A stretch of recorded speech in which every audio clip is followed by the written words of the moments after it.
Assalamu alaikum. My name is Umar Raza, and I am associated with people profession. And the course that I am this presentation that I am doing now is basically a complete lesson of 12 presentations and 12 lessons on ethical practices in the organizations. The ethical practices which are carried out in the organization are there are a number of practices that are done with the organizations, and all these are not necessarily ethical. They may be legal, but may not be all ethical. So this course that I will be doing is when it will be covered in about 12 lessons. You will come across a number of things that I will be sharing in this course, which is supposed to clear lots of myths about the ethical practices, lots of practices that are done in the organization where they may be legal but not necessarily ethical, and how people professionals and the other professionals within the organization can carry out ethical practices into the organization. These programs are based on, since I am a chartered HR and a member of the Chartered Institute of Personal Development UK. So to make this program, I have taken a lot of help from a number of reports and resources and researches done by CIPD over the years, and a number of reports that I have given in this. I will be sharing data and information through those reports into this program. One more thing that I would like to say is that when you go through these programs, it is not it may not be possible for you, whatever you are doing into the organization, that must be good, that must be perceived as ethical. But I always say that whenever you carry on or embark on a new journey, especially into the HR profession and people profession, not all things happen very quickly.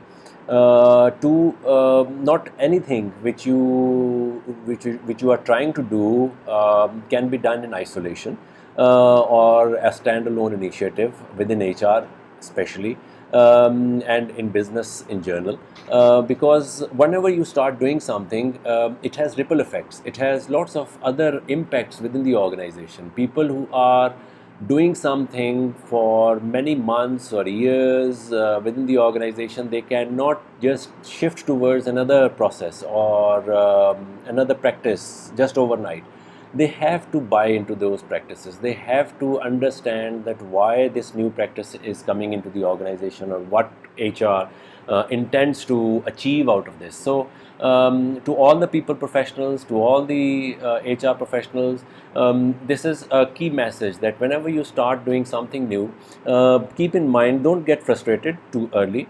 Keep in mind that it will take time. Number two, keep in mind that it should not be a standalone initiative. There are lots of other things that you have to simultaneously initiate into the organization, and take them step by step.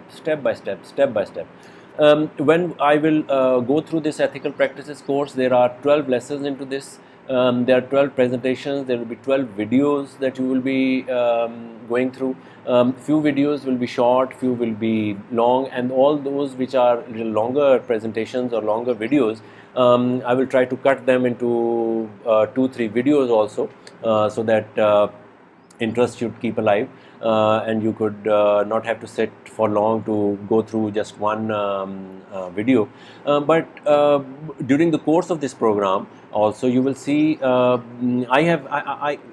learning has also improved while making this program, and during delivery of this program, maybe there are new things that I would be sharing into this, that not originally being planned or originally being taught in this first video, which is just an introduction introductory video of the program, and it will show you what are the learning objectives of this whole course, and what are the titles of the programs that are to follow. So during the course of this making of these videos and these programs, there might be some new learnings that I will be coming across, and I might be sharing those learnings also during these programs, or maybe there may be chance that I will go back and redo the earlier lessons that I have done, or and there is another thing that I will be repeating a number of things also, just to make sure that we all remain on one page, or you remain hooked to the ethical practices agenda. So there are about 5-6 objectives of this course, and I will be sharing those with you. The learning objectives are: one is how to make responsible decisions by considering different ethical perspectives while finding the best possible way forward for all stakeholders. So there are lots of decisions that organizations make. There are lots of decisions that individuals in the organization make, the HR people make, the business owners make, the investors make, the head of departments make. So all those decisions, are they ethical, are they unethical, legal, illegal, whatever, and there are perspectives. There are different perspectives of a decision. So when you go through this course, you will be finding that whatever the decisions you are making, how they are impacting all the stakeholders or not. By stakeholders, I mean the investors, of course, the biggest stakeholders. Then people in itself, they are very big stakeholders who are doing that business, who are staff members. Then the customers, then the vendors, suppliers, the external and internal customers. There are lots of kind of stakeholders involved into the organizational setup. Then you would be able to coach and influence managers and leaders to consider the implications of the decisions on stakeholders. So the coaching, not in the sense of the word as coaching, but you may be able to kind of inform or be well informed by yourself that this is an ethical practice or this is an unethical practice, or you would be able to influence the decisions of the leaders and your own staff within the organization, that what we should be doing and what we should not be doing, and how it implements, how it impacts the overall organizational setup within the organization, how it impacts the decision, the stakeholders, how it impacts the profitability or the long-term sustainability of the organization. Then how to be able to face ethical dilemmas. Now there are ethical dilemmas within the organization that happen. That's something which is which may be legal but may not be ethical, and in the organization. And ethical dilemmas and challenge decisions and actions which are not ethical, keeping in view the organizational risks. So there are organizational risks involved into lots of decision making. May not be the risk may not be short term, may not be visible in the short term, but in the longer run, those decisions which you are making today may impact the organization over a long period of time. For example, you are making a decision which is perfectly legal, like price wars, or like reducing the competition to nil, because you on your own are doing something which you are reducing the price of your product, and you are such a big organization. This is perfectly legal thing to do in your scenario, in whatever your scenario is. But on the other hand, it may not be that ethical to do.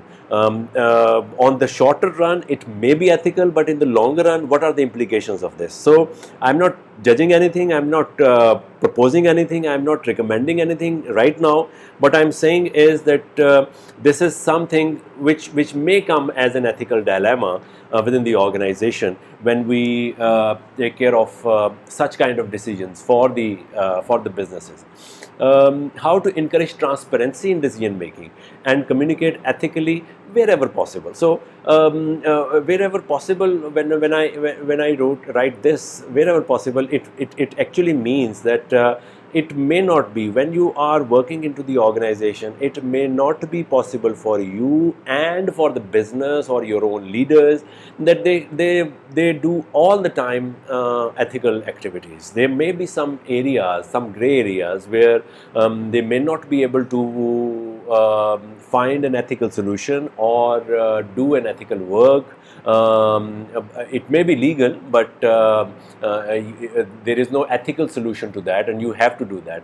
So wherever possible, the decision making, it has to be transparent. It can be, decision making has to be transparent, and communication of it should be across the board in a manner where it becomes kind of acceptable within the organization. So we will learn that also within the course. There is one other thing that I will be sharing in one of the courses when we go ahead. There is a difference between ambition and reality. Something which is ambition may be good for everyone. I mean, it looks very good. It is especially for the HR professionals. Something which is which looks good on the cards, but when you go into reality, it may not be possible. So HR in particular and business in general faces this dilemma that their ambitions are there is difference between their ambition and the reality. So once they go into the reality by taking their ambition, they face a dilemma that, oh my God, this is not happening into the real life. So that's pretty what we can say, that's pretty normal, or perhaps maybe acceptable also at certain times. But the idea is that over a good period of time, the gap between ambition and reality should be minimized as far as possible. That should be minimized. In the earlier, it may be like this: the ambition is here and the reality is here, but gradually you need to reduce that gap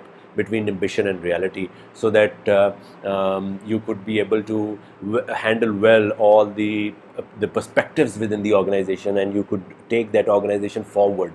And what effectively I'm saying is that it may not be possible to turn the organization an unethical practice or an unethical organization overnight into an ethical thing. It may take time, it may take longer than what you are expecting. It may take lots of skill building also of yourself, lots of capacity building of yourself also. And the last one is how to make role modeling professional principles visible and consistent. Role model values and personal integrity to build trust and contribute to an ethical culture. It is since I am an HR professional, a people professional, so I consider it as a responsibility of the especially of the HR professionals, that they need to role model. All others also need to role model. All other leaders in the organization, all other head of departments also need to role model. But it is the HR specifically which has to take the lead and role model all the ethical practices that he or she thinks that that are ethical practices, or those are those are understood as ethical practices within the business that the organization is in. So these are the learning objectives. Now I'll take you through to the 12 courses that are lessons that will be coming. The first one will be Introduction to the Ethical Practices. In this I will be, of course, covering some ideas as to understanding of the ethical practices. The second course would be 3 key principles that influence decisions in the organization.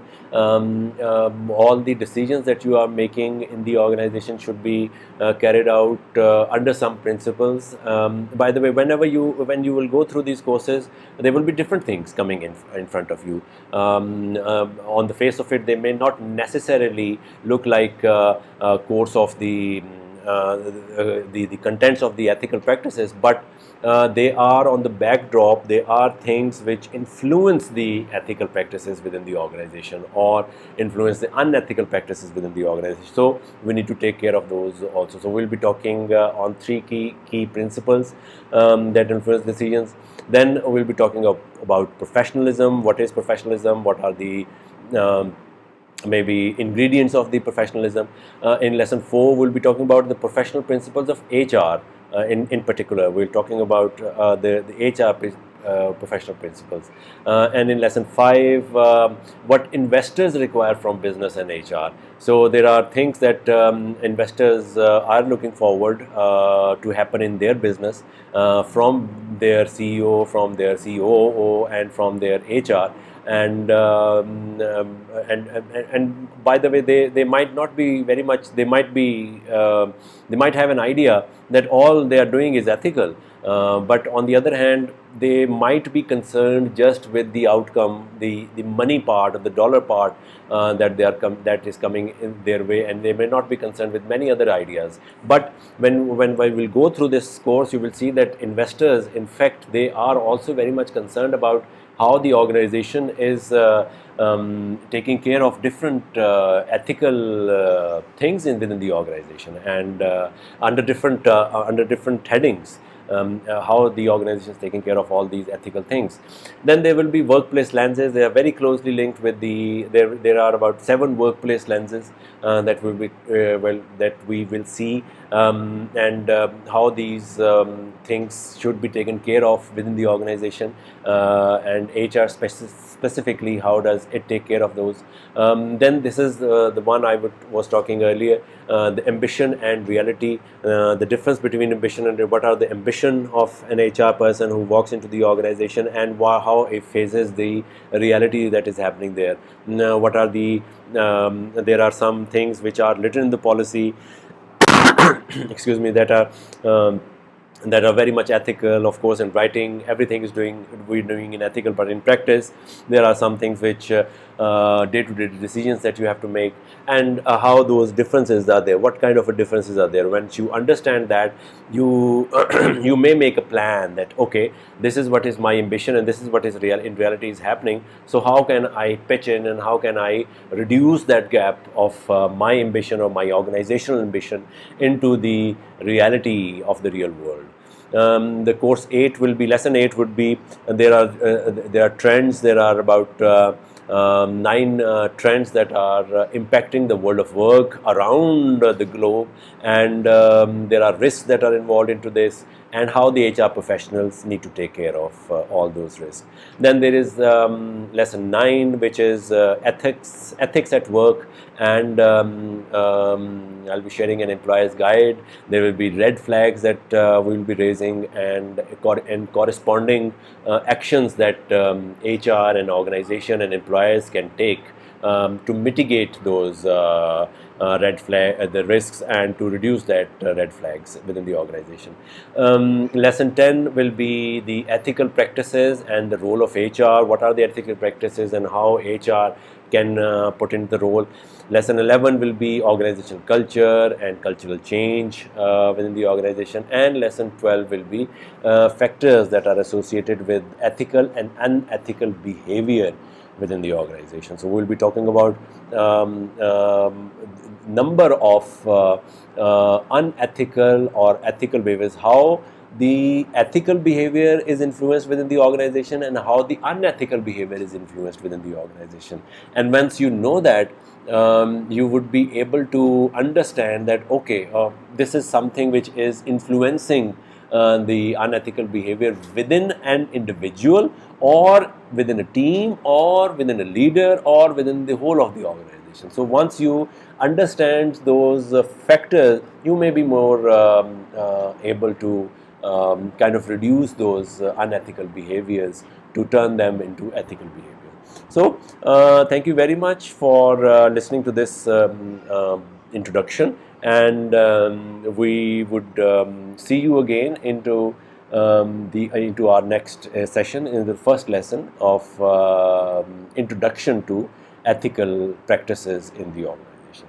Thank you very much for your time. Khuda Hafiz.